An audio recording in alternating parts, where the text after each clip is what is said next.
Hello বন্ধুরা, কেমন আছেন? আশা করি সবাই ভালো আছেন। তো নিত্যদিনের মতন হাজির হলাম আর একটা নতুন ভিডিও নিয়ে। আজকে আমি বানাবো মুড়ি ঘন্ট খুব সহজ উপায়ে। এখনকার মানুষের সময়ের অভাব, তো যত সহজে পারা যায় সেইভাবেই আমি আজকে বানাবো।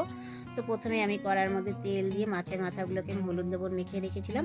তো তেলটা গরম হলে আমি মাছের মাথাগুলোকে ভালো করে ভেজে নেব। এদিকে আমি আলু টমেটো ডুমো ডুমো করে কেটে নিয়েছি।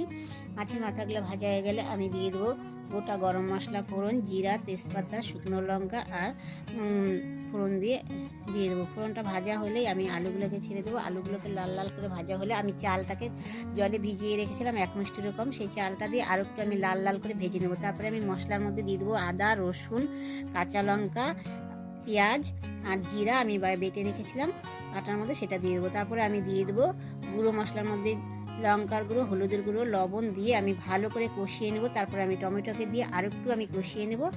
তারপরে আমি ভালো করে যখন কষানো হয়ে যাবে তখন আমি দিয়ে দেবো গরম জল। গরম জলটা দিয়ে যখন ফুটে আসবে তখন আমি মাছের মাথাগুলোকে দিয়ে আরও 10 মিনিট আমি ঢেকে রেখে দেবো যাতে চালটা ফুটে যায়। তো দেখুন আমার চালটাও ফুটে গেছে, আমি উঠিয়ে নিয়েছি। এখন আমি সবশেষে গরম মশলা আর ঘি দিয়ে পরিবেশন করবো। তো দেখুন কত সুন্দর হয়েছে। আর জলটা কিন্তু একদম টেনে গেছে, একটু জল বেশি দিতে লাগে, নাহলে একদম শুকনো শুকনো হয়ে যায়। যারা শুকনো শুকনো পছন্দ করেন তাদের জন্য ঠিক আছে, আর একটু যারা ঝোল ঝোল পছন্দ করেন তারা এরকম ঠিক নামাবেন আর এরকমই ঝোল দিবেন।